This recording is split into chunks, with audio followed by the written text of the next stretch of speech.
In a world where power decides fate, one young noble faces death, betrayal, and the shadows of a secret organization. This is the story of Cyan, the regressed son of a duke once betrayed, now back with the skills of an assassin. Without further ado, let's start the recap. Cyan Vert was raised under a strict doctrine: live for the clan. His father instructed him never to desire anything and to remain by his brother Ashel's side like a shadow. To the Vert family, Ashel was the embodiment of the clan. Cyan's role was to support him, no matter the cost. On the battlefield, Cyan stood alone, surrounded by enemies. Boris, a powerful commander, observed the scene with fascination. A single knight holding off elite warriors caught his attention. He recognized the knight as Cyan Vert, brother of the man hailed across the continent. Despite being outnumbered, Cyan continued to resist, wielding a demonic sword. He suspected betrayal and wanted to uncover the truth behind the attack. His intention was to return and reveal the real enemy together with his brother Ashel. During the clash, Boris identified Cyan as an assassin affiliated with Mist, a covert organization known for its hostility toward the Knights of Light, referring to Cyan as an impure being. Boris announced that he would report to the higher-ups that he had eliminated a threat connected to heathens. Cyan prepared to activate his full power against Boris. But a 9th star magic barrier had been deployed to suppress such energy. Despite this, Cyan remained determined and attempted to break through the barrier with brute force before the clash could escalate further. He acknowledged Cyan's years of loyal service, stating that it was time to relieve him of his burden.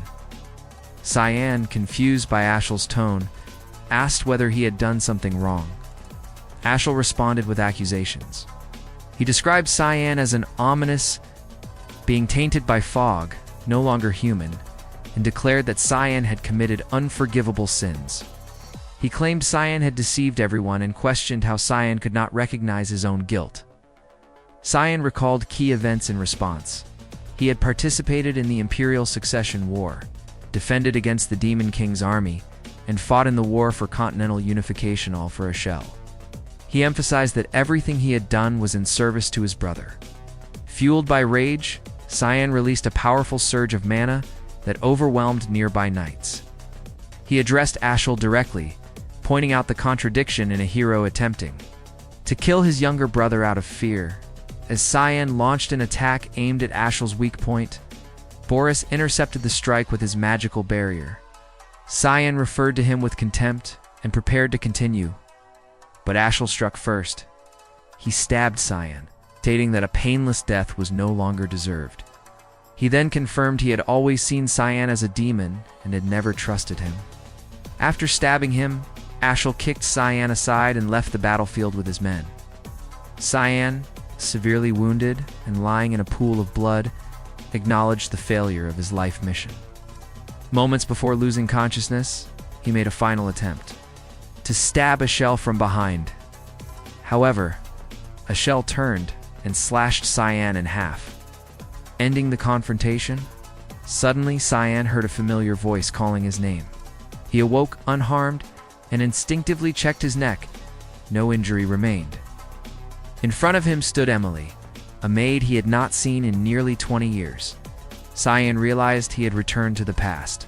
Everything around him was as it had been when he was a child, including his room and Emily's youthful appearance. He recognized that this was not a dream or illusion. It was the same year before he entered the academy. That day marked the annual training duel in the Vert Duchy. Cyan's opponent was Vert, his half-brother and the Duke's legitimate son. In the original timeline, Cyan had been mocked and lost the duel, leading to the Duke ignoring him from that point onward. Before the duel began, even his maid advised him to surrender. Cyan picked up his rapier and noted the weight matched what he remembered at that age. Realizing this was truly the past, he prepared to face Kranz again. The duel commenced. Kranz charged at him, but Cyan evaded the attacks with ease and disarmed him. He followed up by kicking Kranz, causing him to roll across the ground in pain. The spectators, including Duke Vert and Duchess Margaret, were stunned. No one expected Cyan to overpower Kranz so effortlessly. despite being able to end the duel quickly. Cyan chose to make a statement. He remembered the constant bullying Kranz inflicted in both the family home and the academy. This time, he ensured Kranz would never look down on him again. Cyan was declared the winner of the duel. The Duke personally summoned him afterward and even assigned a high-ranking knight, Julkan, to escort him. On his way, Cyan encountered Duchess Margaret, who was enraged. She insulted Cyan, his mother, and his bloodline, stating that bastards should not be treated like legitimate heirs. Cyan turned to face her. Her words had crossed a line. At that moment, he considered the possibility of retaliation. If you enjoyed this recap and want to follow Cyan's path as he rewrites his fate, don't forget to like, comment, and subscribe to the channel for more episodes. Thanks for watching.